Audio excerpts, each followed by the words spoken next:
कि अपने बारे में जानकारी हो जाना, भाई मैं कौन हूं, कितना आया हूं और किस प्रकार छुटकारा हो, ये तो आत्मज्ञान। और ये आत्मज्ञान क्या कहा करते थे वो समाधि ला ले और आत्मा का साक्षात्कार कर। अरे भले आदमी अपनी आत्मा का स्वयं ही तू साक्षात्कार करेगा। कहते अपनी आत्मा को देखो। अपनी आत्मा ने क्यों कर देखोगे तुम, दया बुद्धि भ्रष्ट हो रही। देखेगा कोई, देखने वाला तो दूसरा हो गया। फिर अपनी आत्मा कैसे देखी, कहते जैसे आईने में दिखती है। नहीं तो फिर शीशे मुंह देख ले, तू अपना देखना है तो कोई बात हो। ये बेकार की बातों में बेतुका जो ज्ञान गढ़ रखा था, इन मूर्ख बना रखा दुनिया को। हाँ, परमात्मा ने देखने की बात कहो, तुम्हारा दच्चा का परमात्मा देखने के लिए अभ्यास करो तो वह बिना दस्ती, क्योंकि जितने भी संत ऋषि हुए हैं उन्होंने समाधियां भी लाई हैं और ट्राई भी करी, आखिर में रिजल्ट लिख दिया कि भगवान तो निराकार है, दिखता है कोई ना। वो कारण क्या था, ये निराकार भगवान के ध्यान में बैठ जाते थे, साधना ठीक थी कोई ना। थोड़ी देर तो ओम ओम ओम ओम करते, फिर वो समाधि लग जा। समाधि लग जाए फिर क्या है, समाधि क्या चीज़ है। समाधि तो एक मेले में चला गया आदमी, न्यू सोच ले कि मदारी डुगडुगी बजा रहा है मेले में, कितनों के ले ले केड़े हैं, कोई कुछ कह रहा है, कोई कुछ कह रहा है। तो उस मेले में आदमी चला जाता है तो शाम तक उसने न्यू पता नहीं लगता कितनी देर में तेरा दिन गया। इधर घूम घाम कर शाम ने फिर धक्के खा के उल्टा फिर आ जाता है। तो ये समाधि क्या चीज़ है कि इस हमारे शरीर में एक चैनल लगे हुए हैं, चैनल कमल। और ये जो समाधिस्थ वही व्यक्ति हो सकता है जिसके पूर्व जन्म की कोई ये अभ्यास पहले किया करता था पूर्व जन्मों में, और कुछ पुण्य इसके साथ है, तो वो समाधिस्थ होने का वो हो जाता है। कैसे होता है, उसका कोई कुदरती पिछले जन्म का कोई कमल खुल रहा होता है। अंदर हमारे शरीर में कमल बने हैं, मूल कमल, स्वाद कमल, नाभि कमल, हृदय कमल, कंठ कमल। तो इनमें से उसका कोई कमल खुला हुआ होता पिछले संस्कारों से। हमने असंग जन्म हो गए, ये डलेड होता न, पर खूब परमात्मा पाने की कोशिश कर रहे हैं, पर तो रास्ता ठीक ना होने से हम यही रह जाते हैं। तो क्या होता है कि जैसे आप एक टीवी देख रहे हो, जिस चैनल को आपने ऑन कर दिया उसमें किसी में गाने आ रहे हैं कि तो फिर खेल शुरू हो जाएंगे, कोई एडवर्टाइजमेंट आ जाएगी ट्या ट्या, तो आप उसको देख रहे हो। फिर आप दूसरा चालू कर दिया तो दूसरे में जो भी प्रसारण आ रहा है वो दिखाई देने लग जाएगा। तीसरा शुरू कर दिया, तीसरे में कुछ और चीज़ आ गई आपको। तो ऐसे शरीर में चैनल बने हुए, और ये चैनल जब किसी के ऑन हो गया तो वो उसमें खेल देखता रहा, ऊपर के सब ब्रह्मांड के नज़ारे। उस वहाँ जो ऊपर के लोग हैं वो बहुत ही सुंदर इस काल ने बना रखे हैं, बड़ा आकर्षण है। कि डांस हो रहे हैं, कि कुछ हो रहा है, कि कोई ऋषि बैठे हैं, कि झरने बह रहे हैं, कि अप्सराएं नाच रही हैं, कि गाने आ रहे अपने आप, जैसे गाने की आवाज़ आ रही है, गानियाँ नहीं दिख रहा तो यूँ देखा किसी गाँव है। तो जैसे सपने में धक्के खाया करें समाधि में, यो समाधिस्थ होकर के ऊपर धक्के खाता है, ऐसे भटकता रहता है। तो ऐसे हमने ये समाधिस्थ नजर आते हैं। तो फिर ये क्या करते हैं, और जब काफ़ी समय हो जाता है इनको ऐसे मेडिटेशन करने का अभ्यास बन जाता है, तो कुछ दिन के बाद इनको कोई ना कोई रूप में, कोई विष्णु रूप में, कोई देवता रूप में, कोई गणेश रूप में, कोई ना कोई ये दिखाई दे जाता है। तो ये क्या कहते हैं, ओहो ये विष्णु जी भगवान है। और ओहो किसी को ब्रह्मा रूप में, काल शिव जी रूप में दर्शन दे देता है तो वो ऋषि कहता है शिव जी भगवान है।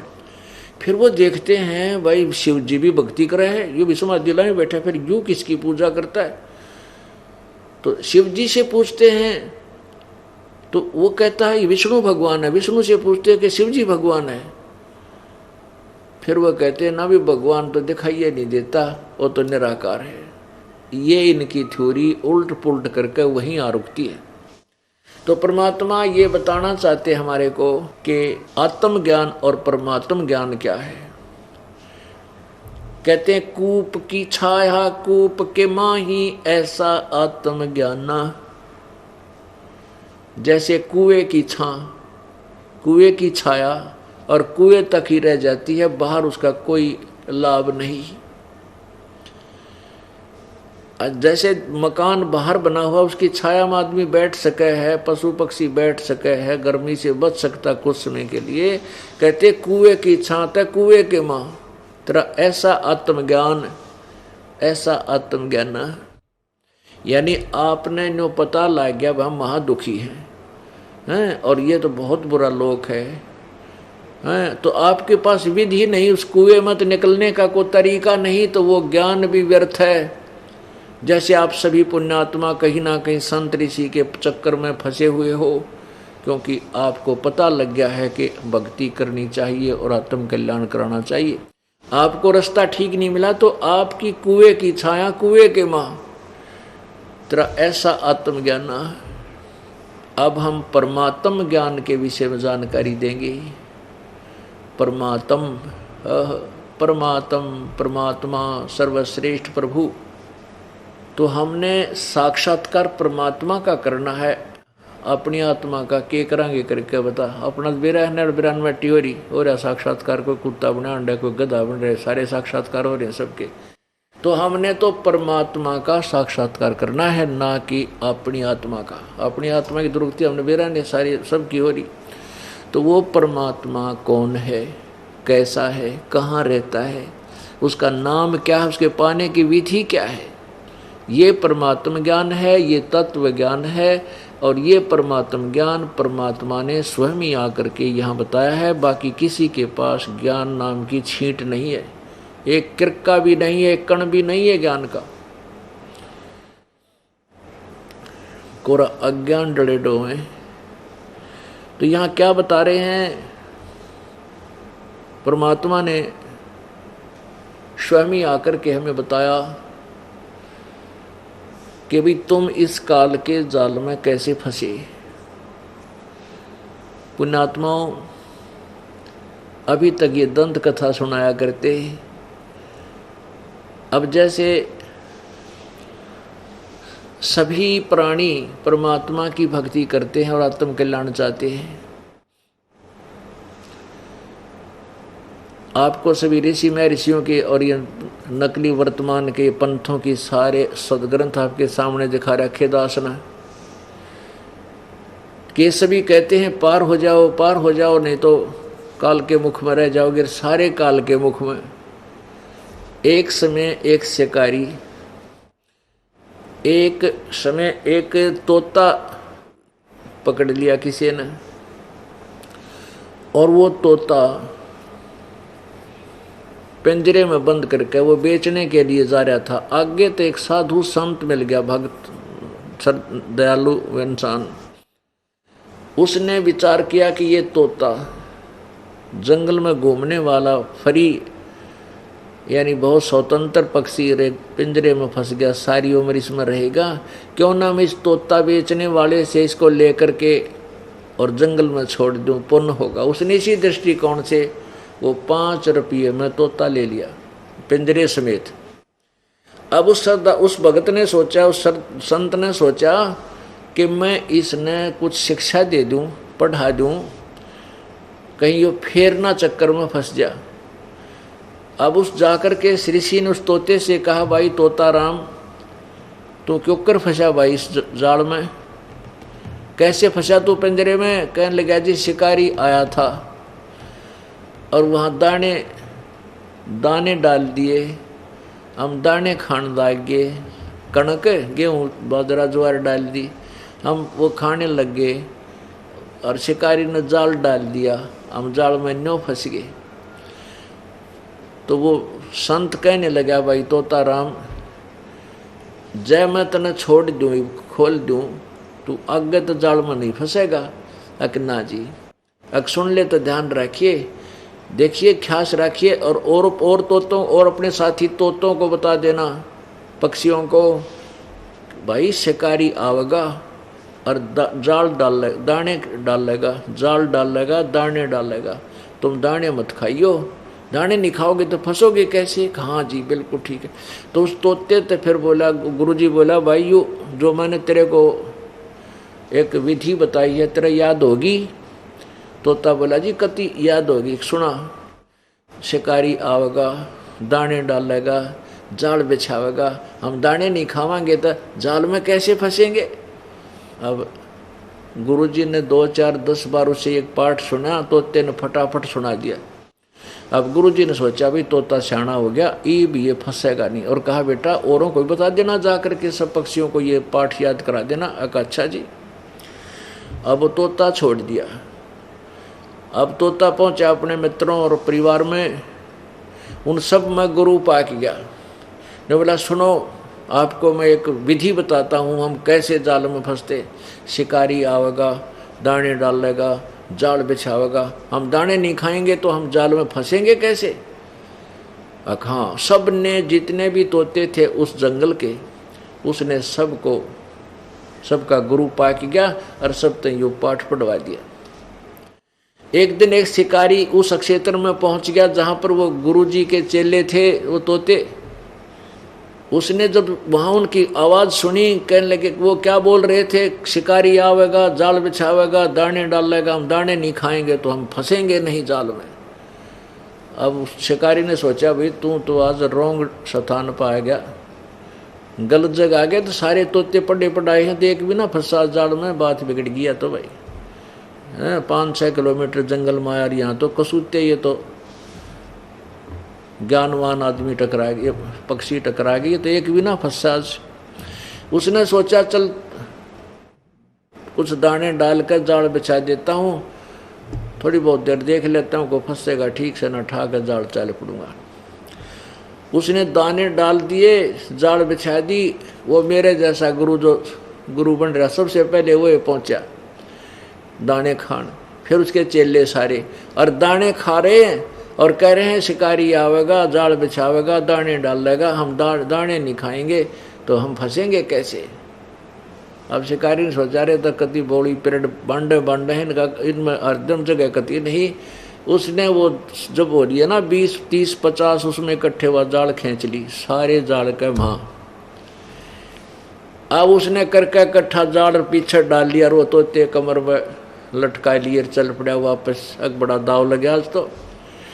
अब वो जाल में फंसे हुए भी क्या कहते जा रहे हैं कि शिकारी आवेगा, दाने डालेगा, जाल बिछावेगा, हम दाने नहीं खाएंगे, जाल में कैसे फंसेंगे? और अंदर फंसे पड़े सारे। अब पुण्यात्माओं, इन गुरुओं की जो सचलोक और सचखंड की कथा सुनावे हैं, और उसके चेले फिर वही गुण गाते फिरते, ये सारे वो पढ़े पढ़ाए तोते हैं। असर किस्से का नहीं है, ना उनके पास विधि है वो छूट जाने की, केवल बनावटी बातें हैं। तो पुण्यात्माओं, ये जो ज्ञान कहते हैं, करनी तज कथनी कथाएं, अज्ञानी दिन रात और कुकर जो भोकत फिरे, ये सुनी सुनाई बात।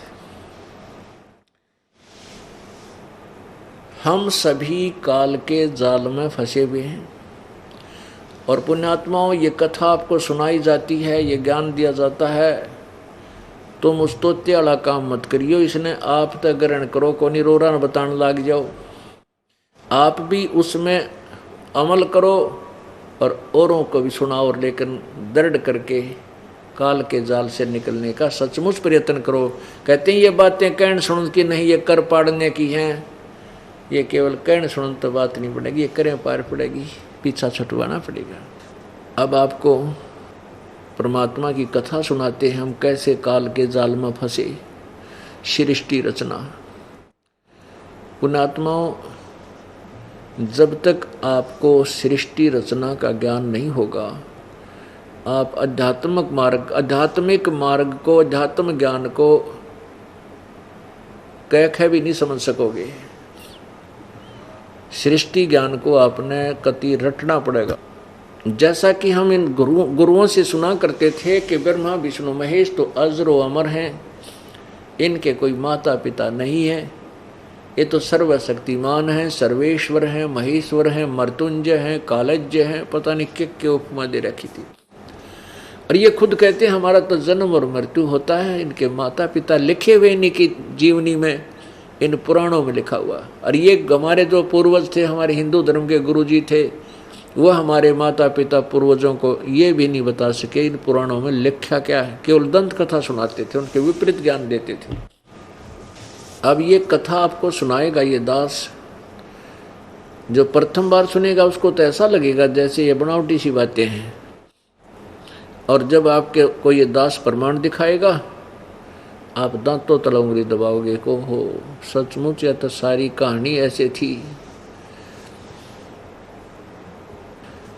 सबसे पहले केवल एक परमात्मा सत्य पुरुष, सत्य पुरुष का वास्तविक अर्थ होता अविनाशी परमात्मा, अविनाशी प्रभु। वो अनामी लोक में रहता था, अकय लोक भी बोलते हैं उसको, अकय लोक।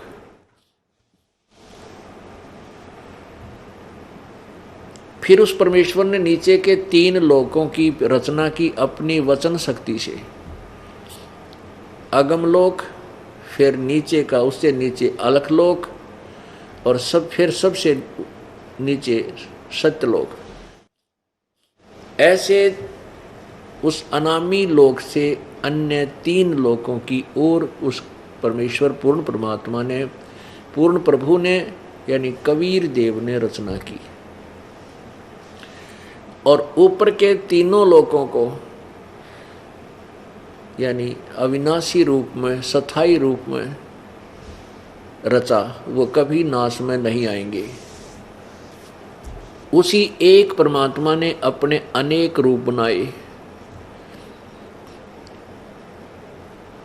अगम लोक में वही अगम पुरुष हुआ, अलख लोक में वही अलख पुरुष, पुरुष माने परमात्मा प्रभु, और सत्य लोक में वो सतपुरुष हुआ अविनाशी परमात्मा। अब सतलोक में परमेश्वर ने, परमपिता कबीर देव ने, सत्य पुरुष ने अपनी वचन शक्ति से एक शब्द से 16 द्वीप यानी 16 अलग अलग लोक स्थापित किए सतलोक में। और फिर 16 शब्दों से 16 पुत्रों की उत्पत्ति की। उनको अलग भिन्न भिन्न द्वीप में रहने की आज्ञा दे दी। परमेश्वर ने अपने पुत्र अचिंत को, उन 16 में से एक अचिंत नाम का पुत्र है, उससे कहा कि बेटा तू अब सृष्टि रचना कर रहे। अब परमात्मा ने इसलिए सारा कुछ किया था कि ये बालक कहीं फिर बाद में टांग ना अड़ावें, इनकी इस अक्षमता से अभी परिचित करवा देता हूं इनको, तुम्हारी कितनी औकात है। अचिंत ने अपनी वचन शक्ति से अक्षर पुरुष की उत्पत्ति की, जिसको परब्रह्म कहते हैं। अक्षर पुरुष वहां एक तालाब है अमृत से भरा हुआ, उस अमृत सरोवर में स्नान करने के लिए चला गया। वहां जाकर के वो मस्ती से लेट गया जल में और गहरा जाकर के सो गया, नींद आ गई। पुण्यात्माओं, सतलोक में श्वासों से शरीर नहीं है, श्वासों से जीवन नहीं है। वहां शरीर जो है असनाविरम अकायम, शुक्रम अकायम असनाविरम, वो शुक्र से बनी हुई, माता पिता के योग से बने हुए की काया नहीं है। वो जो यहाँ का मटेरियल है, ये मटेरियल वहाँ नहीं है। नाड़ियों से बना हुआ शरीर नहीं है, वो श्वास की वहाँ आवश्यकता नहीं है। तो तालाब में सो गया, काफी समय तक बाहर नहीं आया। तब कबीर परमात्मा ने, सत्य पुरुष ने उसी अमृत सरोवर से जल लेकर के अपनी सिद्धि शक्ति से, अपनी वचन शक्ति से एक अंडा बनाया। उस अंडे में एक अपने वचन से आत्मा प्रवेश की। उस अंडे को जल में छोड़ दिया। वो गड़गड़ गड़गड़ करता हुआ जब नीचे गया तो अक्षर पुरुष उस परब्रह्म की आंख निंद्रा भंग होगी। उसने कुछ क्रोध हुआ कि मेरे को किसने जगा दिया, मेरी निंद्रा भंग किसने कर दी। तो इस दृष्टि से गुस्से में देखा तो वो अंडा दो भाग हो गया। उसमें से ये ज्योति निरंजन निकला और इससे कहा, इन दोनों से परमात्मा ने कहा कि तुम बाहर आओ। अक्षर पुरुष तो निंद्रा में था, तुझे जगाने के लिए सब किया गया, तुम दोनों बाहर आ जाओ और जाकर के तुम अचिंत के लोक में रहो। अब वो तीनों अचिंत और ये क्षर पुरुष यानी काल जो आगे चल के काल कहलाया और अक्षर पुरुष, ये तीनों एक द्वीप में रहने लगे और शेष जो अलग थे वो 15 एक एक द्वीप में अलग अलग रह रहे थे। एक दिन उसके बाद परमात्मा ने अचिंत से कहा कि तूने देख ली अपनी अक्षमता, बेटा तुम्हारे बस की सृष्टि रचना नहीं है कि दे तुम बीच में टांग अड़ाओ, इसलिए तेरा भ्रम निवारण किया था मैंने। अब मैं सृष्टि रचना स्वयं ही आगे करूँगा। तो परमात्मा ने अपने शरीर, अपने वचन से, अपने शरीर से हम सबको उत्पन्न किया। वहाँ वचन से उत्पत्ति हुई तो हम सभी आत्मा वहाँ मानव सदृश शरीर में, और सुंदर शरीर हमारा 16 सूर्य जितना, जैसे 16 सूर्य का प्रकाश हो पर गर्मी ना हो इसमें, इतना सुंदर शरीर एक आत्मा का वहाँ सतलोक में है। और इतने तेज पुंज का नूर का शरीर, जैसे ये 5 तत्वों से बना हुआ शरीर है। 5 तत्व ये मिट्टी, हवा, अग्नि, वायु, आकाश, ये जल, वायु, यानी ये 5 तत्वों से बना है। इसमें कितना दिखाई देते हैं, कितना सुंदर है देखो। ऐसे ही वहाँ तेज से एक तत्व से बना हुआ शरीर हमारा है और बहुत इससे तो असंख्य गुणा प्यारा और सुंदर शरीर है वो। तो वहाँ हम रहने लगे। इसी तरह परिवार है, वहाँ पर परमात्मा साकार है, सब प्राणी साकार हैं, वहाँ सब आत्मा साकार है। हंस नाम है उनका वहाँ पर, और परमात्मा को परमहंस कहते हैं। हम सभी वहाँ रह रहे थे, कोई दुख नहीं था, कोई शरीर में कोई रोग नहीं था और सारी सुविधाएं थी वहाँ पर। 4 मुक्ति जहाँ चंपी करती माया होरी दासी। होय होय, यहाँ कितनी साधना करके बिरानी ना जाने कितने समय तक तप साधना तपसत करके चौथी मुक्ति, 4 मुक्ति प्राप्त होती हैं। और वो मुक्ति भी एक दिन नष्ट हो जाती है, वो समय भी समाप्त होता है, स्वर्ग महास्वर्ग का भी। और फिर जीव का जीव 84 लाख योनियों में गधा कुत्ता सुअर बनता है। और सतलोक के अंदर परमात्मा बताते हैं कि ये 4 मुक्ति जहाँ चंपी करती तेरे पैर दबाती है इतना सुख है। और ये माया हो रही दासी, जहाँ हम यहाँ माया समझते हैं भाई अच्छा खान पीन न हो, बढ़िया है, कोठी हो, कार हो, कहते इससे असंख्य गुणी सुविधा तेरे चरणों में, वहाँ दासी रहेगी, तेरी हाजिर खड़ी रहेंगी, ये सब सुविधाएं। और फिर दूसरा क्या होगा कि दास गरीब अभय पद पर से वो मिले राम अविनाशी। अब वहाँ हमारा सुंदर शरीर था। अब जैसे आप किसी भी संत की, पंथ की, ये सतलोक का ठेका ले रहे हैं, कौन? राधा स्वामी और धन धन सतगुरु वाले, ये कृपाल वाले, ये ठाकुर जी वाले, ये जय गुरुदेव वाले। किसी ने पूछ ले सचखंड में भगवान सतलोक में कैसा? चेतन ही चेतन है, प्रकाश ही प्रकाश है। उड़ा घुमा फिरा के बात ने उल्टी खींच देते और कहते हैं आत्मा परमात्मा में जाके लीन हो जाती है, वहाँ तो चेतन ही चेतन है। अरे वहाँ भगवान निराकार है, तो आत्मा की एक गड्ढे की उड़े जाके क्या करेगी आत्मा? बता, टिंडे लेगी हैं। जहाँ अब कोई लड़की का ब्याह करते हैं, बेटी का, और उसने नो कहे कि तेरा पति तो निराकार नहीं है, वो तो है, दिखाई नहीं देता, तो क्या करेगी ब्याह करवा के? वह तो वो जाएगी किसके वहाँ के देखेगी जा करके? क्या रुचि बनेगी उसकी? तो ऐसे ही पुण्यात्मा ये हमने मूर्ख बना रहे थे, न ज्ञान था नहीं। सुनी सुनाई कबीर साहब का कबीर साहब का एक शब्द चोरी कर लिया इन्होंने। क्या था कि करने नो दीदार महल में प्यारा है। इसमें 32 छंद हैं, टुकड़े हैं, विभाग हैं, कली है। ईश्वर ने उल्टी सुल्टी इसकी बना के व्याख्या और वो भी ठीक ना करना। जब उस बदल लास्ट में स्पष्ट लिखा है कि वहाँ ऊपर हंस चले जाते हैं आत्माएं मोक्ष होकर के, और सतपुरुष के ऊपर चवर करती है। तो निराकार क्यों करोगे मंदबुद्धि हो तुमने, तो देख लो चवर निराकार पर क्यों करेंगी वे। और फिर स्पष्ट कर रखा है परमात्मा के एक रोमकूप में करोड़ों सूर्य करोड़ों चंद्रमा मिला दे, इससे भी अधिक उसकी रोशनी है, तो वो साकार होया कि निराकार है। और थरा गजब हो। यानी परमात्मा की वो वाणी झूठी नहीं हो सकती कि मोती मुक्ता दर्शत नाई, ये जग है सब अंधरे, दिखत के तैन चमिन के फेरा मोतिया बंदरे। अज्ञान रूपी मोतिया बंद था, इन लोगों का कुछ भी ज्ञान नहीं था। पुण्यात्मा वहां पर वो सुख है, वो ठाठ है, या स्वप्न में भी नहीं हो सकते। आपका ऐसा ही परिवार होगा और सदा युवा शरीर रहेगा, कभी बूढ़े नहीं होंगे। कोई काम भी वहाँ कोई काम नहीं है, केवल भगवान की भक्ति अपने आप चलती है, वहाँ पर आनंद आता है।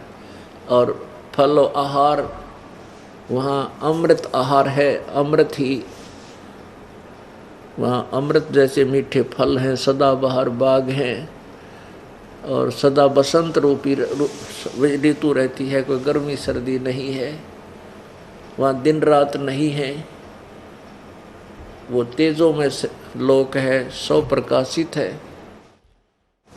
तो पुण्यात्मा वो बहुत ही, जैसे रात्रि में आप चंद्रमा की रोशनी देखते हो कभी एकांत में, और रात्रि में लेटकर जब देखते हैं कितनी सुंदर प्यारी लगती है, कितनी शीतलता होती है, बिल्कुल मन को ऐसी खींचती है, आत्मा को खींचती। ऐसे वहाँ पर सतलोक में इससे भी असंख्य गुना शांत और सुंदर प्रकाश ऑटोमेटिक रहता है। लेकिन उस प्रकाश में जीवात्मा, उस प्रकाशित लोक में वहाँ परमात्मा भी मनुष्य सदृश है, तेजों में शरीर है, उसका भी नूरी शरीर है, और हमारा भी नूरी शरीर है। हम उस सुख सुविधा को छोड़कर काल के जाल में कैसे फंसे, ये आपको बताते हैं। जब परमात्मा ने हमारे को उत्पन्न कर दिया और हम वहाँ ठाठ से रह रहे थे, कोई कष्ट नहीं था, बड़े आनंद से बहुत समय बीत गया था। तो उसके बाद एक समय, कुछ समय के उपरांत इस ज्योति निरंजन जो अंडे से निकला था, उसके मन में खरपतवार उत्पन्न हो गया। उसने सोचा कि मैं और अचिंत और ये अक्षर पुरुष, हम तीन तो एक द्वीप में, और बाकी मेरे भाईपन ये सभी जितनी आत्माएं हैं सारे न्यारे न्यारे एक एक द्वीप में। अब मैं अपना अलग स्थान प्राप्त करूंगा। इस दृष्टिकोण से उसने क्या किया, तपस्या आरंभ कर दी। तप से राज्य प्राप्त होता है। तो उसने इस दृष्टिकोण से एक पैर पे खड़ा होकर ज्योति निरंजन अर्थात अक्षर पुरुष ने तपस्या प्रारंभ कर दी। काफी समय तक 70 युग तक उसने एक पैर पे खड़ा होकर के तपस्या की। अब हम सब आत्मा जो अपने पिता परमात्मा से आस्था हटा करके, हम सभी आत्माएं उस ज्योति निरंजन इस काल के ऊपर आसक्त हो गए, केवल इस बात पे कि देखो एक कितना तप कर रहा है, वो कितनी देर से खड़ा हो। हम इसको चाहने लग गए, हम पतिव्रता पद से गिर गए। जो परमात्मा हमें सर्व सुख दे रहा था, सारे ठाठ थे, ना कोई रोग था, ना कोढ़ था, ना मृत्यु थी, ना कोई टेंशन थी, ना किसी प्रकार की कोई बीपी आई था, ना लो था। हम उसको भूल के और इस नकली के पाछे लाग दिए। हम इसको चाहने लगे ज्योति निरंजन को। परमात्मा ने आकाशवाणी की कि बच्चों तुम मत इसकी तरफ ध्यान दो, तुम अपना कर्म अपनी मस्त रहो, भक्ति करो। हम ऊपर से तो सावधान हो गए और अंदर से उसकी चाह हमारे दिल से गई नहीं। परमात्मा कबीर देव अंतर्यामी हैं, वो जान गए कि इनका अंतःकरण बिगड़ गया और ये पति व्रता पद से गिर चुके हैं। अब जैसे दूध फट जाता है, बिगड़ जाता है, उसको कोई नहीं रखता, बाहर फेंक देता। सेब खराब हो जाती है, फल उसको बाहर फेंक देते, रखने योग्य नहीं होता। तो परमात्मा ने देख लिया कि ये जितनी भी आत्माएं इसके ऊपर आसक्त हैं, इनका काम बिगड़ गया। उधर से परमात्मा ने उस ज्योति निरंजन से पूछा कि क्या मांगता है, क्या चाहता है ज्योति निरंजन, बोल तू। तब उसने कहा, पिताजी मुझे, मेरे लिए स्थान कम है, मुझे अलग स्थान दे दो। परमेश्वर ने उसको 21 ब्रह्मांड दे दिए। जैसे एक साहूकार पिता अपने पुत्र ने 21 प्लाट दे दे खाली। तो ज्योति निरंजन बड़ा खुश हुआ उन प्लाटा ने देख के 21 ब्रह्मांडों को। कभी उसमें जाता है, कभी उसमें जाता है, सैर सपेटे करने लगा। फिर उसने सोचा भी इसमें कुछ रचना भी होनी चाहिए, मेरे प्लाट के काम करेंगे, इसमें तो कुछ बनाना चाहिए। तो 70 युग तब फिर किया इसने, और हम और फिर इस पर आसक्त हो गए। अब पुण्य आत्माओं, हमारा यह बीमारी वहाँ से लगी। कौन सा रोग? कि जैसे ये हीरो और हीरोइन, ये अपने पेट की खातिर, अपने स्वार्थ विच नाचा कूदी, उछलम कूदम, हार श्रृंगार बना के पता नहीं के किस प्रकार का रूप बना लेते हैं, और हम इनको चाहने लग जाते हैं, नादान बालक युवा उम्र के। और लेना एक न देने दो उन तक। जैसे यहाँ हिसार में या बरवाला में कोई नेता या अभिनेत्री या अभिनेता आ जा, देखे इन बालकों की भीड़, ओहो वो खड़ा 1 किलोमीटर दूर तो देखे, वो खड़ा, वो खड़ी, देख दिखे है। और वहाँ सारे दिन धक्के खा के आ जाए, उन तक लेना एक न देने दो। वो अपने पैसे कमा रहे हैं उछल कूद करके, और हम उनको चाह रहे हैं। यह बीमारी हमारा वहाँ लगी थी सतलोक में, और उसने यह दुर्गति करवा दी हमारी। तो हम ऐसे इस काल को चाण लागे, लेना एक न देने दो को बात ने बताई। इससे क्या मिला हमने? जब इसने 70 युग सेकंड टाइम तप किया, तो प्रभु ने पूछा कि ज्योति निरंजन के चाह है तू भाई? ज्योति निरंजन ने कहा, परमात्मा मुझे कुछ कंस्ट्रक्शन मटेरियल दे दो, रचना की सामग्री दे दो। तो परमात्मा ने इसको 5 तत्व और 3 गुण दे दिए, ले बेटा खेल खिलौना दे। अब इस काल ने सोचा, चल मैं इसमें कि मैं रचना भी कर लूँगा, कंस्ट्रक्शन भी कर लूँगा, फिर कोई जीव मेरे साथ नहीं आते, अकेला इस महल में करूँगा क्या, मकानों में।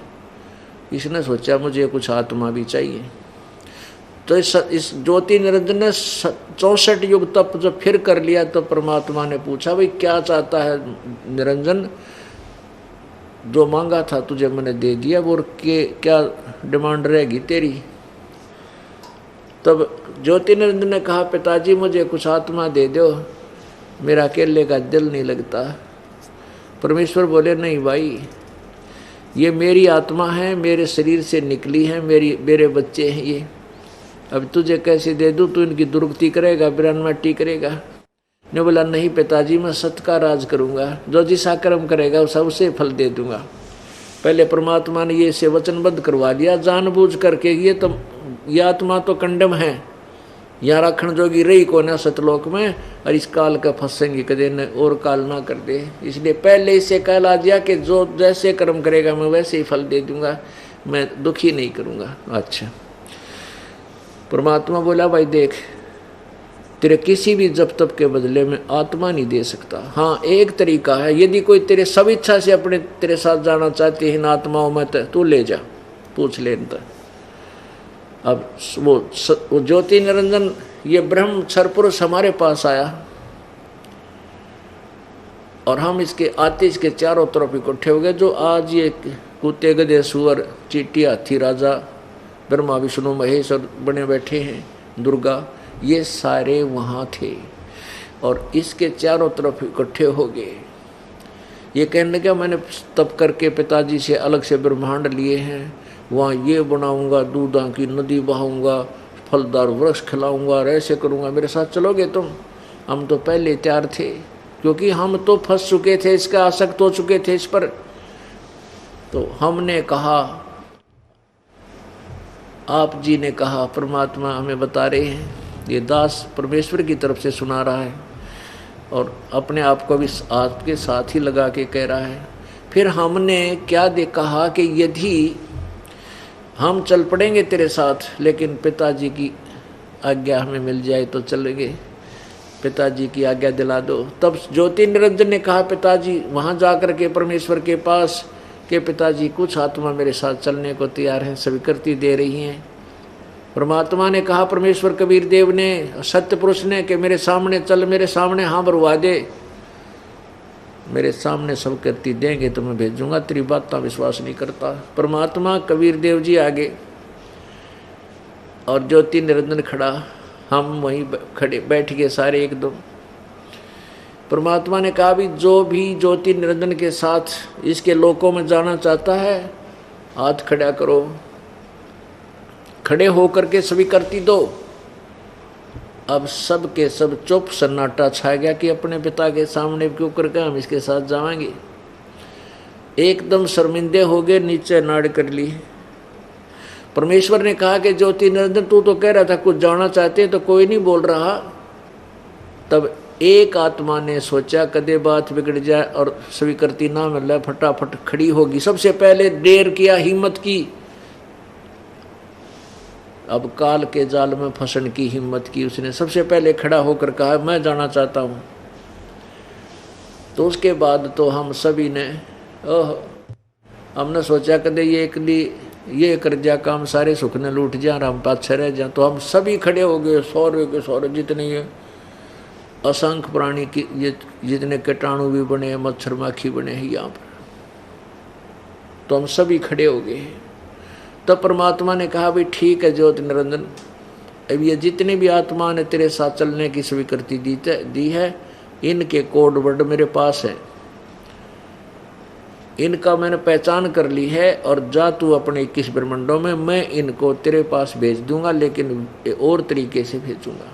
परमात्मा ने सभी का सूक्ष्म रूप बना दिया, बीज रूप, अति सूक्ष्म। और जिस आत्मा ने सबसे पहले स्वीकृति दी थी खड़ा होकर के, उसका एक लड़की बना दिया, युवा लड़की, जवान लड़की, और उसके अंदर अपने शब्द शक्ति से हम सभी को दुर्गा के शरीर में प्रवेश कर दिया।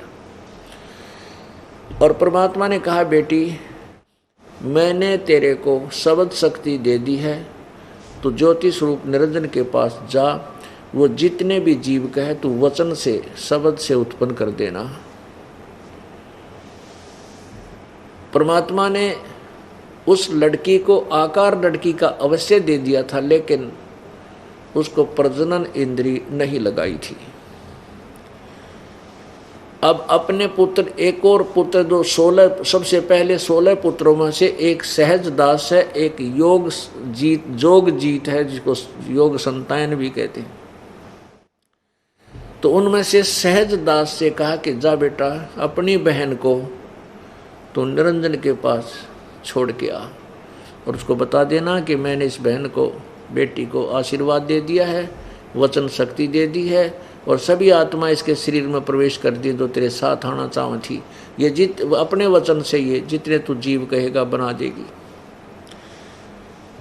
अब सहजदास ने जाके ज्योति नंदन के पास वो युवा लड़की अपनी बहन खड़ी कर दी और कहा, पिताजी का आदेश है भाई, ये लड़की, ये दुर्गा, वो प्रकृति देवी, जिसको प्रकृति देवी कहते हैं, जिसको दुर्गा भी कहते हैं, शक्ति भी कहते हैं, अष्टांगी भी कहते हैं, वो वहाँ खड़ी कर दी और कहा कि इसको पिताजी ने शब्द शक्ति दे दी है, वचन शक्ति दे दी है, जितने जीव कहेगा या बना देगी, उत्पन्न कर देगी वचन से। ये कह करके सहजदास तो वापस आ गया। उधर से युवा लड़की को देख करके ज्योति निरंजन के मन में दोष आ गया, इतना आत्मा में दोष भर गया कि उसने लड़की के साथ बलात्कार करने की चेष्टा की। लड़की ने कहा, ज्योति निरंजन तू बात सुन मेरी, देख पहले तू मेरा बड़ा भाई है, क्योंकि हमारे से पहले तेरी उत्पत्ति अंडे से हुई है, और मैं तेरी छोटी बहन हूँ, और बहन भाई का ये ऐसा कर्म घोर पाप है भाई, तो मुझे टच मत कर। लेकिन इतना विषय वासना वश हो गया ये पापात्मा ज्योति निरंजन, ये इसने आगा देखा ना पीछा देखा, और लड़की को जबरदस्ती ग्रहण करने की चेष्टा की। अब दुर्गा ने और कोई तरीका नहीं देखा, अपनी इज्जत रक्षा का सूक्ष्म रूप बनाया। इसके जैसे इसने मुंह खोल रखा था बकवादों में, मुंह के द्वारा पेट में शरण ले ली। वहाँ से आवाज़ लगाई, पिताजी मेरी रक्षा करो रक्षा करो। मैं ऐसे ऐसे इसने मेरे साथ बदतमीजी करना चाहे, मैंने इसकी पेट में शरण ली है। तब परमात्मा ने कहा कि हो गया ड्रामा शुरू भाई, अभी क्या है, अभी तो देखना थरेगल के करेगा यो, अभी तो ये तो पहला तोहफा है तुम्हें। अब परमात्मा स्वयं वहां पहुंचे अपने पुत्र जोगजीत के रूप में, और वहां से कहा कि जोगजीत सुन ले आदेश परम पिता का, तूने ऐसे सच्चे लोक में ये बदतमीजी की है, तू यहाँ रहने योग्य नहीं है, और तूने इस लड़की को खा लिया है कि तेरे शरीर अब दुख पा करके तेरे शरीर में पहुंच गई है। आज से तेरा नाम काल होगा, 1 लाख मानव शरीरधारी प्राणियों को नित आहार करेगा, और 1.25 लाख रोज उत्पत्ति करेगा, और लेकर तेरे 21 ब्रह्मांड ने यहाँ से चला जा। अब वहाँ से इतना वचन कहा था, अपने आप ये वो लड़की पेट से निकाल दी परमात्मा ने, दुर्गा को काल के पेट से निकाल दिया, बाहर खड़ी कर दी, और जाओ तुम अपने भोगो कर्म जिसे तुम न करे। अब उनको 21 ब्रह्मांड वहाँ से चल पड़े, जैसे वायुयान चलता है, जहाज चलता है, हवाई जहाज। और वहाँ से 16 शंख कोश की दूरी पर जाकर रुक जाओ। 16 शंख कोश की दूरी पर आकर के ये 21 ब्रह्मांड काल के रुक गए। अब काल ने कहा दुर्गा से, अब मेरा कौन के बिगाड़ेगा, जो सजा मुझे मिलनी थी मिल गई, और अब तेरे साथ अब मैं। फिर उसने वही चेष्टा की बकवाद करने की, कहा कि मैं अब मनमानी करूँगा। दुर्गा ने फिर कहा कि ज्योति निरंजन, पहले तो तू मेरा बड़ा भाई, मैं तेरी छोटी बहन, एक पिता की संतान, और दूसरे में तेरे पेट से बाहर आई तेरी बेटी होगी, कम से कम कुछ तो लिहाज रख ले, ऐसा जुल्म ना कर। मेरे पास वचन शक्ति है, मैं जितने तू जीव कहेगा मैं उत्पन्न कर दूंगी। लेकिन इतना वासना विषय वासना वश हो गया ये काल, कामदेव वश हो गया, इसने एक नहीं सुनी, दुर्गा से जबरदस्ती शादी की, और 3 पुत्रों की उत्पत्ति की। ब्रह्मा विष्णु महेश इनके नाम रख दिए, तीनों को एक एक गुण युक्त कर दिया, रजगुण ब्रह्मा, सतगुण विष्णु, तम गुण शिव जी बना दिया। अब पुण्य आत्माओं,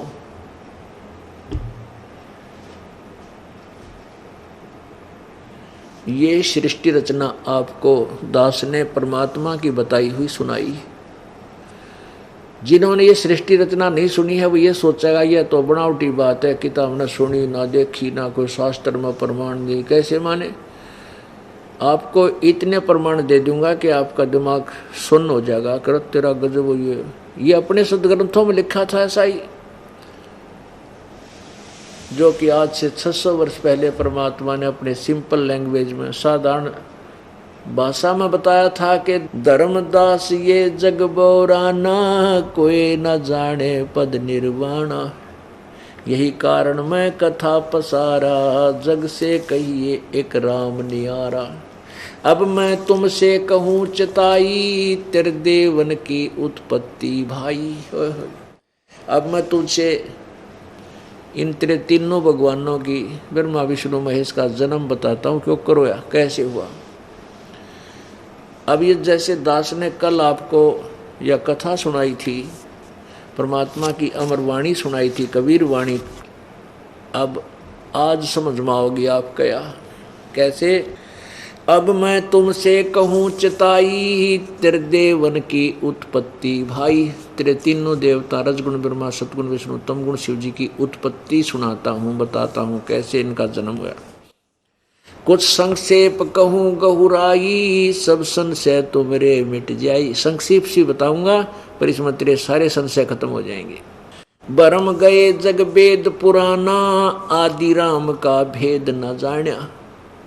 इन वेद पुराण पढ़ कर सारे भ्रमित हैं। उस आदि राम सर्वशक्तिमान सबसे पहले वाले परमात्मा सनातन पर ब्रह्म के विषय में किसी को ज्ञान नहीं। अब जो मैं कथा सुनाने जा रहा हूं, कहते हैं राम राम सब जगत बखाने, आदि राम कोई बिरलाए जाने। ज्ञानी सुने सो हृदय लगाई, मूर्ख सुने तो गम ना पाई। अब वो कथा सुनाने जा रहा हूँ धर्मदास तुझे। परमेश्वर कबीर जी कहते हैं अपनी प्यारी आत्मा एक धर्मदास भगत, श्रेष्ठ भगत था, उसको जाकर मिले थे। वो सारी कहानी सतलोक दिखाया, सारा कुछ बताया।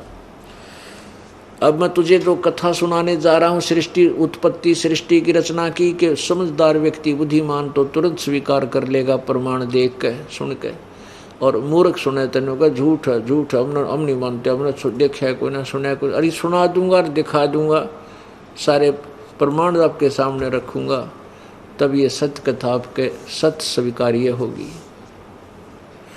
भाई माँ अष्टंगी पिता निरंजन, ये जमदारुण वंशन अंजन। इनकी माता दुर्गा है अष्टंगी, ब्रह्मा विष्णु महेश की, और पिता ये ज्योति निरंजन काल है।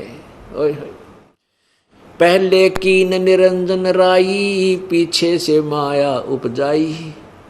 पहले तो ज्योति निरंजन की उत्पत्ति की परमात्मा कबीर जी ने स्वयं, अपनी महिमा आप ही बता रहा है। और पीछे से दुर्गा, यानी सबको वचन से उत्पन्न किया, फिर दुर्गा ने सबसे पहले हाथ खड़ा किया, इसकी दुर्गा रूप दे दिया। इसको माया भी कहते हैं। पहले कीन निरंजन राई, पीछे से माया उपजाई। माया रूप देख अति शोभा, देव निरंजन तन मन लोभा। दुर्गा के सुंदर रूप को देख करके कहते हैं ज्योति निरंजन का मन डगमग हो गया। कामदेव धर्मराय सताए, देवी को तुरंत धर खाए। पेट से देवी करी पुकारा, हे साहेब मेरा करो उबारा। पेट तो आवाज लगाई, कहते टेर सुनी तब हम ता आए, अष्टंगी को बंद छुड़वाए।